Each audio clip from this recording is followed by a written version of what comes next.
This is Chicken Ball. Come at us, bro. Welcome back to the Chicken Ball Pod. I used to say the worst show on all of Twitter, but as of the last couple of weeks, I can no longer say that. Despite that, we have, a terrible cast for you today, but some good conversation. I'm going to start with Scott coming from Seattle, Washington. Scott, I know you guys got a lot on your minds today, but hopefully we can bring some entertainment value to people. Oh yeah, man, that's what we're here to do. So we'll always find a positive, man. The lighthouse in the shitstorm, but yeah, man, interesting day here in the United States for sure. A little bit out of character. I not only do I have a shirt on, but I have my United States national team shirt on, and in support of my boy Joe Biden and my gal Kamala Harris. So let's go. Right on. Ryan, how you doing? Boston, Massachusetts. Good, man. Got my little sticker, voted today, so it's all good here. And what it's about, right? Lastly, we got Mort. Yeah, fuck Trump, man. Yeah. It's unanimous. That's enough. That's unanimous for sure. Hey, yep. Yeah, we'll get into it, but the Chicken Ball's here to hold motherfuckers accountable, dude. So, I mean, you address us directly too. I'll just say that. I'll get it out there, but let's go. Yeah, no, fair enough. Guys, the Brighton 2-1 victory, obviously, taking the 3 points. Mort, I'm gonna start at the top with you here. What are your initial thoughts to that 2-1 victory? When that lineup came out, I was very happy, right? I've been bitching about the lineup. I bitched about Antwerp. I bitched about Burnley. I was happy with the lineup against Brighton. I thought it was set up properly. We had the right midfield. I think Højbjerg, Sissoko, and Dombele. I think we maybe should have gone with Winks instead of Sissoko, get us some more passing kind of midfield. But ultimately, it's like a horse apiece, right? I'm not going to bitch about it. I think the front three, I love the Lamela start. I think that was the right move because we needed to break them down in more than one way, and we saw that, right? Like our best chance in the first half was from Lamela. He kind of cut in from the right, ended up on the left, sent a ball across the post, and I mean Kane was just a hair off, right? So we were set up properly. We won the match 2-1. We are now we were in second place. Now we're sitting in third. So I'm not going to complain, right? I'm not going to complain, but I will say this. The days of the 6-1 United victory seemed like a fucking lifetime ago, right? Like that incredible attacking offense we had and the goals pouring in the first 16 minutes against West Ham. That feels like a lifetime ago. I think we are now headed towards a tactics that are going to be like this, where we're going to win these matches 1-0, 2-1. We might get a 3-1. In a blue moon, we might get a 3-0 or a 4-1 or something. But I think we just need to mentally prepare ourselves for 1-0s, 2-1s, and 2-0s. And again, I'm here for the points, baby. I don't give a fuck. At the end of the day, whether you win 1-0 ugly or you win 6-1 beauty, you're only getting 3 points. So I was happy with the lineup. I'm more happy with the 3 points, and my boy Lamela got a start. So I'm okay with it, man. Fair point. Ryan, wondering, your perspective. Obviously, again, 2-1, we're here for the points. Nobody's going to complain at the end of the season if we're in the race, with any of the 3 points that we managed to capture. Sun's game wasn't great on the weekend after being red hot, in every single other competition. I mean, it seems getting wise to basically, you just don't let kind of Kane come deep and make that pass out to Son. Is it that simple, or was there something else going on that maybe slowed us down a little bit, that we had trouble, really attacking Brighton? Yeah, it's tough because I thought we were pretty solid the first half. I thought we were creating some things, and I think second half was a little leggy. I think some of the substitutions are obviously on point, with Bale coming on and scoring the winner. So I think everything kind of went the way Jose wanted to, obviously except for conceding. He probably would prefer not to concede in that position. But say we don't concede and we run out 2-0 winners. I mean, you would be talking about different games. So I think honestly, like Mort was just saying, we got to grind these wins out. I think we have just 2 more matches before the next international break. So I think after that, the team will be training more. We'll have more games. It'll be coming thick and fast. So I think we'll start to see the real Tottenham probably, the end of November and on. So, I think just grinding them out for now, getting the points we need. I think we have Ludogorets on Thursday and then West Brom on Sunday. So I think we just need to grind them out for now. We'll take 6-1 here and there, but like Mort was just saying, I don't think we're going to be seeing that anytime soon. I think, the next 2 matches just grind it out and get 3 points. Fair point. Scott, this game was kind of frustrating in one hand because you and I were chatting just by WhatsApp, and we'll go back to the Kane first, that penalty, but the goal, the tying goal that Brighton scored, we were chatting about it, you're not even mad anymore, and I'm being serious. It's just yeah, of course, he made a mistake, and then he's looking at his mistake, and the referee just doubles down on it. It's what else do you say? It's pathetic. It's a joke now. I mean, again, you can have patience with referees when they miss things in the moment. It's tough to see if a toe touches the ball, but then you have a slow motion replay where you can see the path the ball doesn't move. I don't know what to say anymore. I mean, again, we can talk about the Kane penalty, and if people are kind of throwing the cheat word around on him, but I don't know what your opinion is on just the way that game was called. Very frustrating. I think we're hearing a lot of, it's not VAR's fault, that the way it's implemented, it's the users within the tool, right? I think that's moot, because it needs to get fucking figured out. It doesn't matter if it's user error, if it's a false or ill implementation of the system, something just needs to be fucking done, because we're at a point where the referee can 100% determine the outcome of a match, and there's no way to hold them accountable to their decision. And so it is a free for all. And like you said, as you and I were messaging, it's I can't even be angry.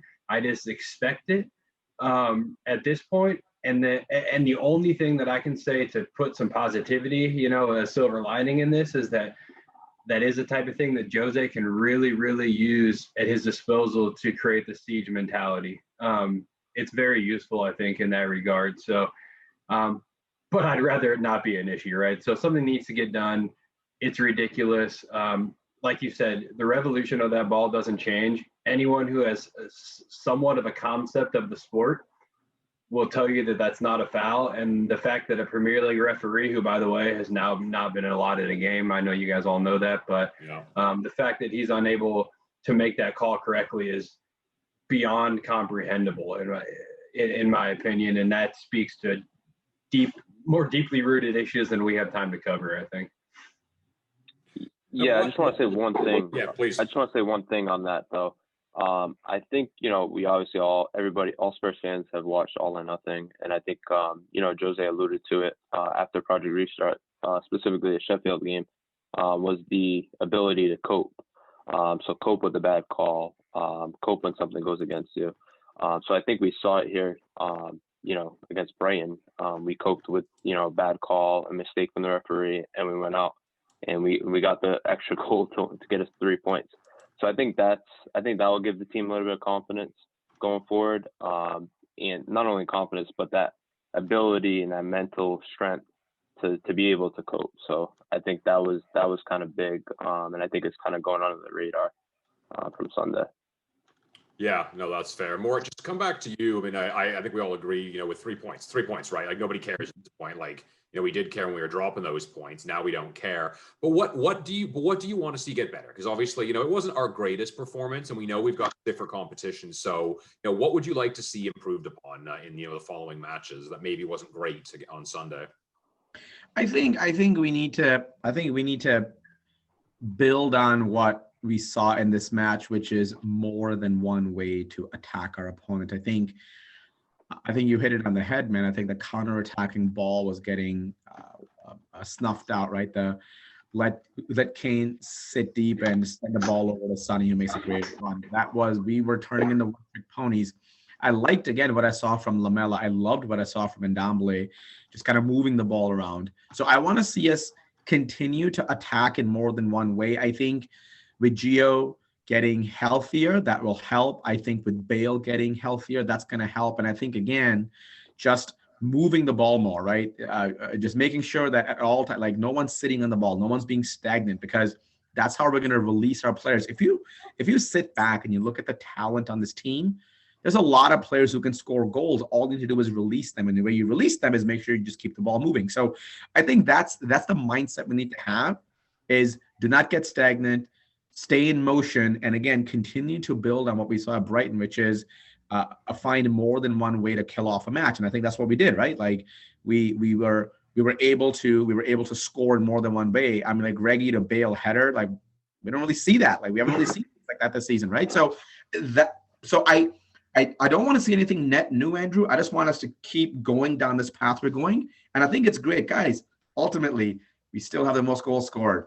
We have the best goal differential. We're in third place. We've got West Brom. There's literally a weird path of us being able to go into the next international break sitting top of the table. So, we're right here. We're where we need to be. And again, remember, this is still on the back of dropping 4 inexplicable points, 2 against Newcastle, 2 against West Ham. Even with those massive mistakes we've made, we're still sitting in third place. So we don't need to rewrite anything. I don't want to see any wholesale changes.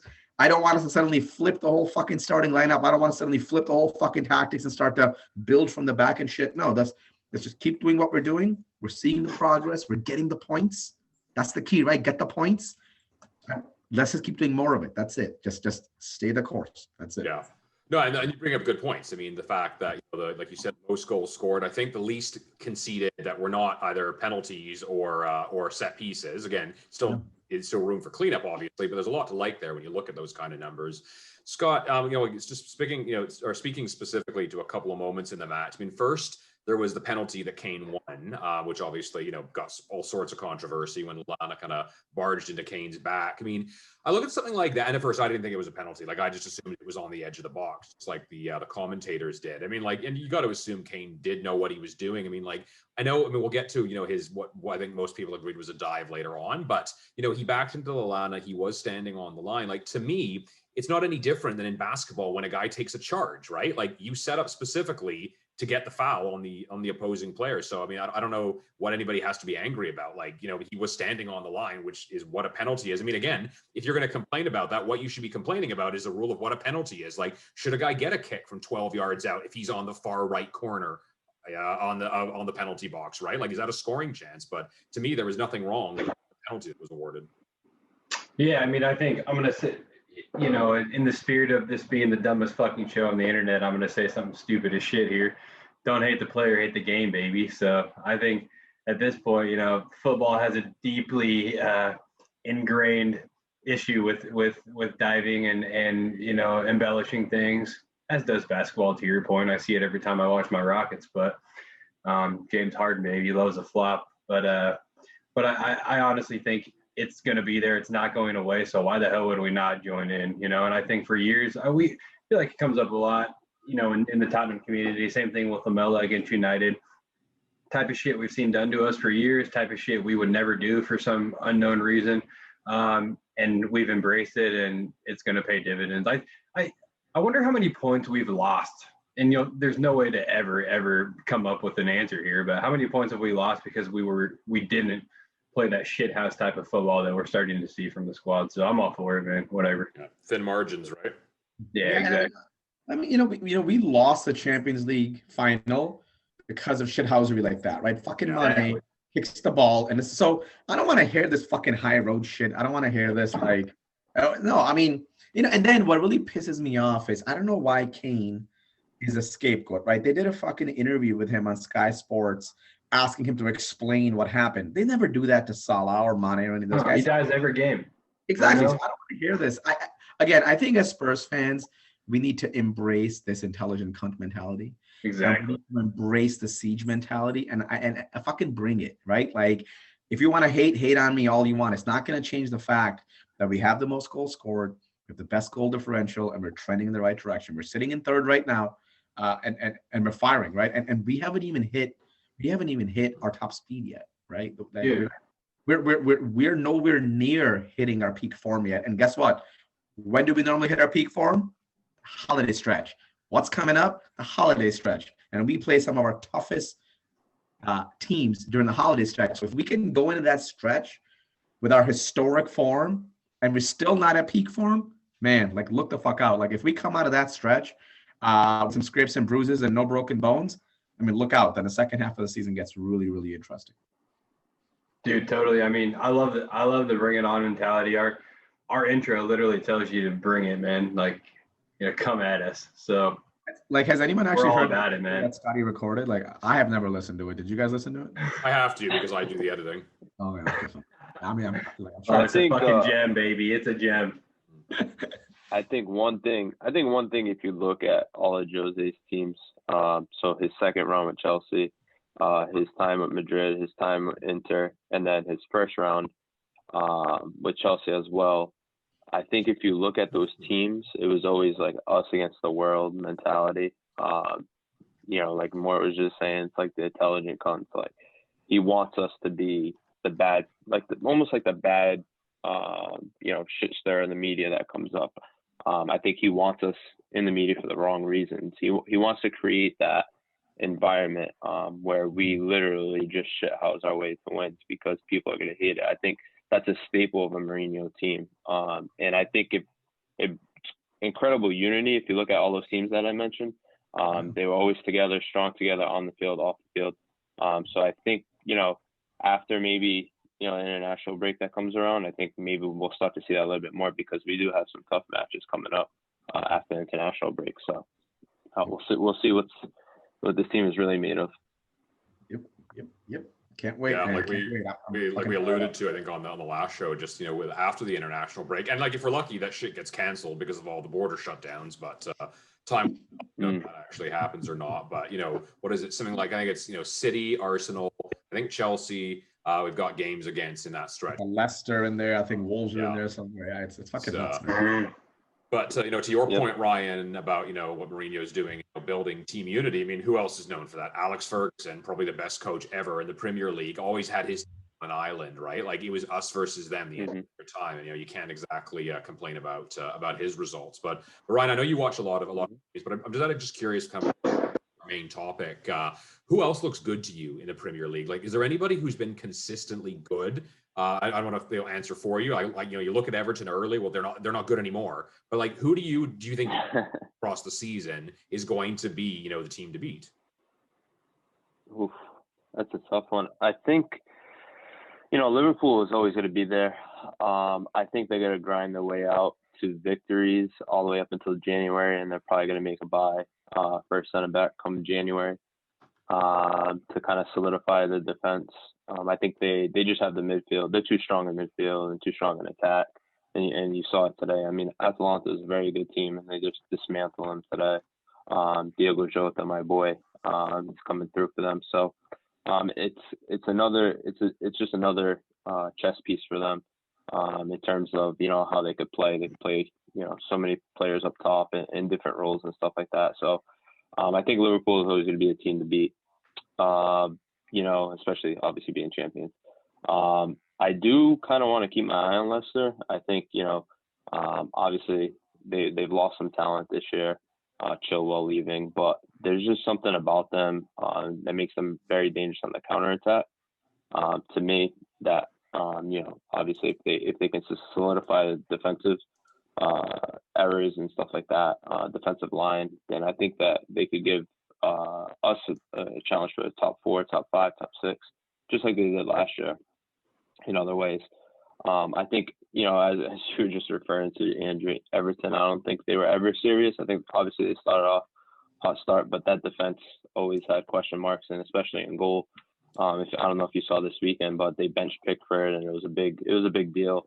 So to me, they're not strong defensively and in goal.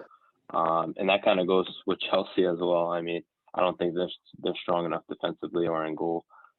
So again, I think it's Liverpool. I think City's always going to be there, even though I think Guardiola's got one foot out the door.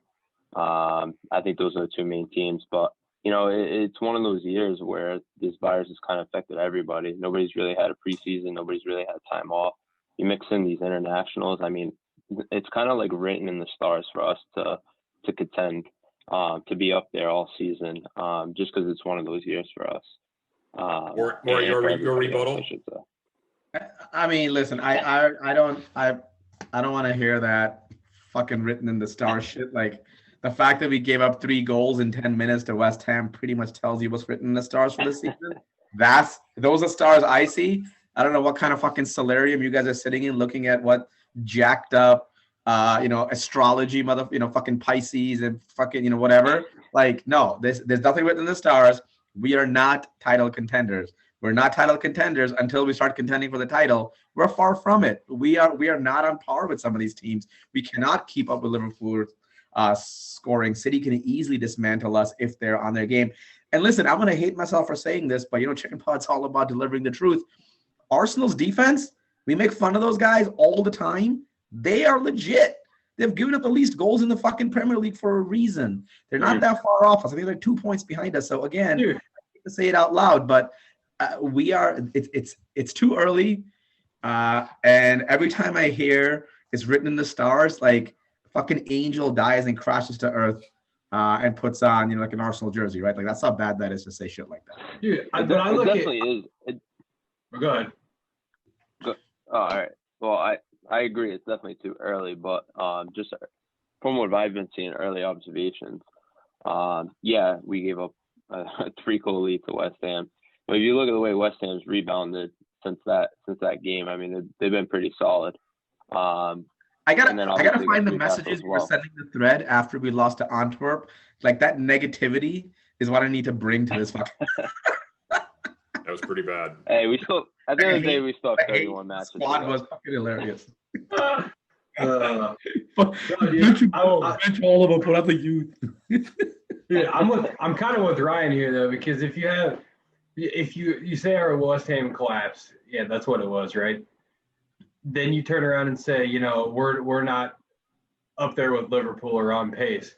I think we have a deeper squad than them. I don't think you can argue that. I think their 11 is probably more capable of winning. I don't know if it's more talented, but it's definitely more cohesive. But they gave up 7 goals to Aston Villa. So, like, yes, we conceded 3 goals to West Ham, but you're saying the team who's a clear front runner, they conceded 7 goals to Aston Villa, and they're not playing like that great at football. So I agree that the opportunity is there, and I think I'm so adamant we're going to win the league, not because I think we're the best team in the league, but I just think the playing field has been leveled this year for a variety of reasons. And based on the fact that we have 2 guys who are going to, at this pace, clean up every category from a scoring perspective in Kane and Son, who's to say we can't go get it done, I think is how I feel. Because if you're gonna roll the dice, yeah, fine. I mean, if you're gonna roll the dice, you can roll the dice. I'm not saying there's no dice roll, but we are not the favorites. I think there's Leicester fans out there thinking, hey, this might be our shot to win another one, right? Like, a good team, man. Yeah, exactly. So there's multiple teams out there that can make the same claim we can about the 11. The playing field has been leveled. This is a weird season. It's written in the stars. It's only written in the stars for one team, not 7 of them. And the fact you can make an argument for 7 teams, it being written in the stars, I think that's where I don't see that as being a reasonable argument and conversation. Now, I will say this out loud. I think if we come out of that holiday stretch and we get into the new year, and when the dust settles and we've literally played all of our competition, right, we're going to hit those teams like the ones we're talking about. If we come out of that with bumps and bruises and no broken legs, then we can have this conversation, and we can have a legitimate argument that we have been tested, we have been tried, and we have come through, and we can carry that form for the rest of the season. Then great. I still believe we will win a trophy this year. I do not believe it'll be the Premier League trophy, but I'm supremely confident that Jose will bring us a trophy this year. I just don't think it's a Premier League, but we should put a pin in this motherfucker and come talk about this in January, right? Like everybody go have a nice holiday, let's come back in January and then have a legitimate conversation about this. Fair enough. We're on limited time today, so there's a couple things we wanted to cover. I mean, one of them was the preview to Ludogorets, so I'm just going to cover that really quickly. They're first in the Bulgarian league. They're not your average Plovdiv, who we already took care of. They're probably better than that first match we played against Lask. Probably not as good as Antwerp. We're going to see a lot of rotation, and let's just hope it's better than what we saw last Thursday, because that was fucking ugly. Anyways, topic of conversation today that we really wanted to cover in our last few minutes here.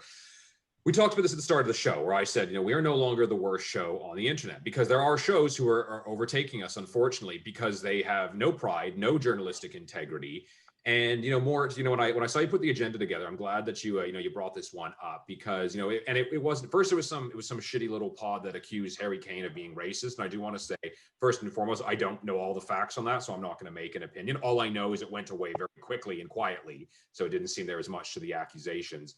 Next, though, was a couple of ESPN anchors talking about Harry Kane, apparently not realizing that what they were saying was being recorded or about to be put on TV. Like, these are professional journalists, professional journalists. I don't know who decided it was a good idea to pay them to do what it is they do because they weren't good before and they're not good now. But to say the things they said, again, like we all have private conversations that we probably don't want, the internet or, everybody hearing about. But this was on ESPN, right? Like this is your job. And when you're making fun of a guy for his speech impediment, and more, there's a couple ways you can go with this, whether it's, specifically discussing, what ESPN did, whether it's certain Spurs account defending them. I look at this like I am sick and fucking tired of the disrespect Kane gets. It's one thing, when you disrespect him because you're jealous you don't have him. I mean, that's what, a lot of people who are miserable in England do anyways, because, looking at you, Liverpool, or some of the, the Manchester teams. But to then, talk about the guy's speech impediment. And, what really summarized it really well for me is there was a guy who replied underneath to that. And he said, so I'm somebody with a speech impediment. And what you've just done is you've told a guy like Harry Kane, no matter how much he accomplishes, which is a fuckload of accomplishments, he is never going to get past the fact that he has a speech impediment. Right. That, to me, really summarized things really, really well. Like, that's not funny. I like to think I'd have the same reaction if that was said about a player not on our team. But Mort, take it whichever way you want to go. Like I said, I'm sick and tired of seeing the disrespect for, no good reason. Yeah. No, I mean, I have a speech impediment. I stutter. I had to go to a therapy for 3 years through middle school and high school. It was very difficult for me to do public speaking. I couldn't read in front of a classroom. I couldn't get up in front and speak to everyone. It was a long evolution. And the reason I'm able to do that now, and I pretty much speak for a living now, is because there were people supporting me. And there were people giving me positive feedback and allowing me to express myself and allowing me to feel confident that helped me push through my own mental and physical barriers, right? So there is a psychology to this that people don't think about. And I mean, whatever, it's fucking Twitter, so nobody gives a shit. But still, I think when you do things like that, it sets a precedent.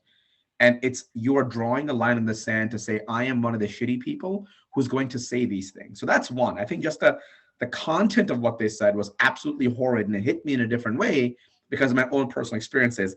Secondly, the apologies were so fucking pathetic. They didn't apologize for what they did. They apologized for it being shared publicly. That's disgusting. Then they turned off all the comments on their tweets. How cowardly is that? So this combination of things really hit me in a different way, and I was fucking raging, and I was kind of tweeting a lot from our account about this, and then I think what really kind of set me off and like over the edge is I noticed multiple large Spurs accounts coming to the defense of these journalists and saying, oh, if you want to be with cancel culture, then keep going with this. If these guys shouldn't lose their jobs, fuck these guys that should lose this job. A mistake is when you say fuck accidentally on a live broadcast. A mistake is if you have like a titty slip out on the live broadcast. Those are mistakes. What they did was bullying. What they did was horrible. Like you said, there's absolutely no journalistic integrity in what they did. So no, if you want to apologize, that's great. But the punishment for this isn't an apology. The punishment is to take this fucking platform away from you that you don't deserve. If you're going to sit there and talk like that, the impact you're having on people is atrocious. And the reason I know that, because I went through that shit. I heard kids talk about me behind my back. I know what it felt like. So I don't want to hear anybody say, take the high road, fuck the high road. I'm going to burn this fucking road down. So anybody who's defending these assholes, go fuck yourself too, because this is not the way. You cannot just sit aside and let these bullies just do what they do wrong, apologize, and just think everything is okay. It's not. Give me the fucking retribution. Give me the eye for an eye, because that's the only way these pricks will ever learn. They will keep making the same mistakes again until they're punished. So that's my perspective. A little harsh, but hey, that's my personal experience. That's the way I live life. So I have zero compassion for these people. I don't wish ill upon them, but I do want their platform removed because they do not deserve to have a platform. And I'm so disappointed in ESPN and ESPN FC for not coming out and making a statement and saying they're actually going to do anything about it. All they've done is apologize to Kane, apologize to Tottenham, but they haven't said anything about these guys are going to go into some kind of they're going to take some classes, right? Like, or or they're going to be off the air for 3 months or something. Just anything to let us know that people give a shit about integrity, right? So. Sorry. Yeah, I mean, firstly, thanks for. I think we all appreciate you sharing that, because that obviously puts a really personal spin on something that is extremely serious. And I like the fact what you hit was the apology. And like, I do like to think, and again, I know cancel culture comes up, and like, I'm somebody who doesn't believe in that. Like, I do believe that people need some kind of path to redemption. Otherwise, what's the point, right? So, but I mean, like, what you said was like, that was not an apology. Like, it was literally, I'm sorry I got caught, and then shutting off the comments. That's the thing. And again, like, there are things you can genuinely do when you make a mistake like that. And like, you did, you made, not you, but I mean, like, they made a mistake. Like, it was a big mistake, and I'm sure it was regrettable, but it said, like, ESPN didn't do anything about it. Like, where is their suspension? Where is ESPN's official announcement? And if they put one out, I'm sorry, I just didn't see it. But if, I didn't see anything like that. I mean, like, and again, like, I would like to know what would have happened if it was Cristiano Ronaldo or Mohamed Salah or, a whole host of other players, but no, it's Harry Kane. And again, like, I that's my big issue with it. It's like, there was almost no apology. Like, you penned this quickly because you just didn't want anybody else to talk about it, and then you're tweeting about something else the very next minute. Like, there was no, I'm going to step back from Twitter for a little bit here and look at myself and make some changes. There was none of that whatsoever, and that to me was was the part that really got me upset about it. But Ryan, curious to know what you think. Yeah, no, I was just gonna say, I don't even think that. Well, at least, maybe somebody can explain it to me. I don't even think that Kane has a speech impediment, though. Does he? I mean, he just has an underbite, right? So it just sounds like it comes off, rolls off the tongue awkward compared to everybody else that doesn't have an underbite. So to be fair to people with speech impediments, I think, like Mort was saying, like, that is something that's personal to him and personal to many other people. So I don't want to label it a speech impediment, because I just think he literally has an underbite, and I don't really think it's a speech impediment. But that's just my personal opinion. But regardless, I 100% agree with Mort. I think there needs to be some action taken here. I don't know legal ramifications, but if you have to suspend them for the rest of the season, 50% pay or something like that, we have to do something about this, because this is ridiculous to me that not only the apologies were just, they were weak. Let's just put it that way. They were fake, not genuine at all. I think when you make comments like they made and you get caught, and then you turn off your comment section on your apology, to me, you have to have everybody come in pitchforks for you. You have to have those comments on, and you have to realize you have to take the abuse that you gave out to me. Like Mort saying, eye for an eye. I'm that same way of thinking, same school of thinking. So to me, it's ridiculous that, if ESPN does let this slide, and doesn't do anything about it. I mean, I'm not going to be paying much attention to anything ESPN puts out. I mean, ESPN FC anyways. We seem to be, the laughing stock to them anyways. Feels like a bunch of Arsenal fans run that account. So to me, they just need to show some class. They need to do something here, specifically with those two anchors, broadcasters, whatever they were. Yeah, I think that's well put, and I think I think you're right. I think it's not fair for anybody like me to say it's a speech impediment, because I have no knowledge on the subject. I think what Mort was alluding to is it's something he clearly has been made fun of in his life. It's clearly something that has happened before, because it happens all the time, right? But yeah, no, I'm on the same page. But Scott, I know you got to bounce shortly, but I do want to get your thoughts on the topic as well, just to see where you stand. Yeah, thanks. I do got to bounce. Unfortunately, duty calls in the middle of the workday, but I will say this. Oh shit! And I just had a beer, so fuck me. All right. Oh man, this is not the workday. It's after hours. For fuck's sake. Anyways, what pod are you on next, Scott? Oh god, this is just a fucking mess. Just a fucking disaster, boys. Holy shit. Glad we're not voting for you. Dial it back here for a second. I will say this. What we saw from ESPN, perfect example of the world we live in right now. Like, I'm not perfect. I definitely make mistakes. I look through my history. I've done shitty things, no doubt, right? I'm working on it. I'm conscious of it, but be a good person. Like, anytime you're going to talk ill of another person, stop and ask yourself, like, what's the end here? You know, what is the purpose of what I'm about to say? 99 out of 100 times it's going to be for attention, right? Like, or to I don't even understand. You can't say anything other than that, right? It's for attention. So all I will say is, again, perfect example of why the world is the way it is right now. People have got to be kinder to one another. Stop and ask yourself if what you're saying has a purpose, and I think we can clean things up. And these two reporters should immediately be fired with no opportunity to, you know, for their jobs to be saved. I don't know, you know, go find an opportunity elsewhere, fix yourself before you do that, whatever. But this platform should be taken away without a doubt. So, with that, I'm going to go enjoy my evening because it's after hours. Bye. Mic drop. Yeah, I think Scott makes a good point too. And again, like I said, you know, like I think there could be a path for redemption. I mean, again, it doesn't matter. Like ESPN clearly isn't going to do anything about it, right? Like it's a few days now, and clearly nothing is going to come from it.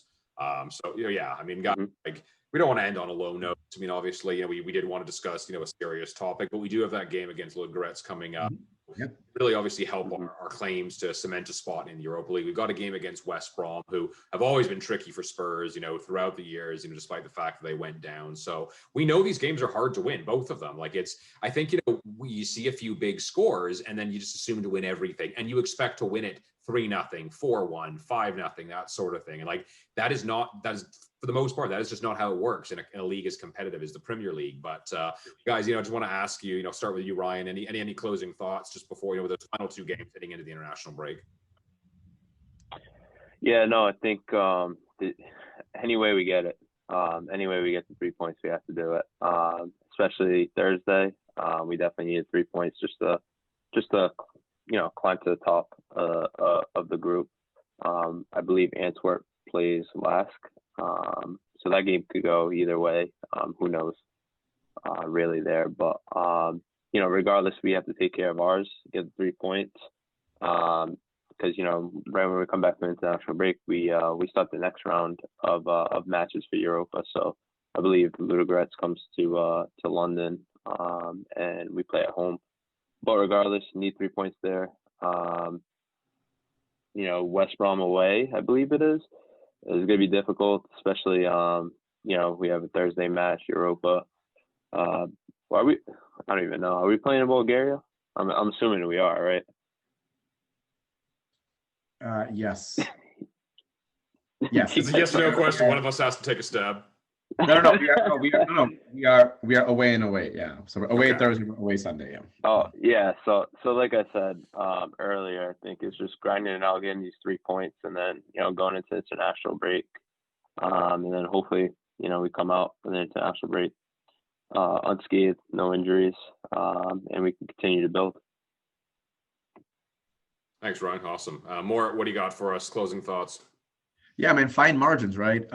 Fine margins. If we don't get a result against Ludogorets, we then suddenly drop to third in the table. And if we lose to West Brom, we could easily drop to 8th or 9th in the Prem table. So we are on a sword's edge, right? So I think we have to be mindful of that. I think this is where you need, Jose, to keep that perspective in place for players, to help them understand that losing these matches is not acceptable. You cannot not win these matches because the margins are so fine. Teams around you will drop points. Look at what happened last weekend in the Prem. There were these weird results. Everton lost, Villa lost. Both the teams were ahead of us. Now they're behind us. So these are fine margins, and I think it's imperative that the players keep that in mind. And if they cannot keep that in perspective, then we need Jose and, you know, we need Joao to kind of keep the players a lot, you know, in line and in check. So I think that's one part of it. The second part of it, again, we've got what I like to say 2 winnable games coming up. I think it's important that we go out and get the fans excited, go into international break on a high, right? Let's go beat both teams away. Let's come out with points and go in the international break excited, because when we come back from it, the grind is going to get 10 times more difficult. So the last thing we want to do is go in with, you know, average mentality or low mentality. We want to go in here super excited, super happy. So I'm pretty stoked about that. So yeah, I mean, I think we can win both these matches, but I think it's important that the perspective is there. And It would be nice though, wouldn't it, to get one of these to be like a blowout, right? Like last time he played West Brom, we lost. I think every time you play him, it's like a 1-0 or a 1-1. I think we only had like one. I feel like we scored like 3 or 4 goals against them a few years ago. But like when I think of West Brom, I always think of 1-0, 1-1 type of a match, and it'd be kind of fun. Kind of come out and win one, with some energy, right? And like score 3, 4 goals, right? Like get Bale in the score sheet again, get Kane in the score sheet again, get Sonny fired up again. It would be fun. But like Ryan said, let's just grind this out. Points are points, and we're here for them. So let's get it. That's right. Yeah, I mean, it'll be interesting. Same thing. Yeah, it'll be interesting.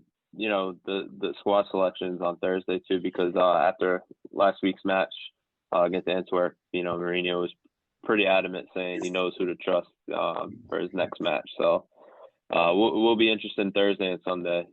We'll really see, who's in his circle and who's not. Yeah, a good point. All right. Well, thank you to Ryan, who gave 2 closing thoughts, despite the fact that I very clearly said give closing thoughts. Every one of your closing thoughts. Opportunity for a rebuttal. But anyways, one was moving on. It's enough out of you. But anyways, two big matches coming up, like sending out strong teams. We know there has to be some rotation. It's going to happen. Hot take, and I read it from Alistair Gold this morning, so not that hot. Joe Rodon is going to start on Monday. He's going to be great.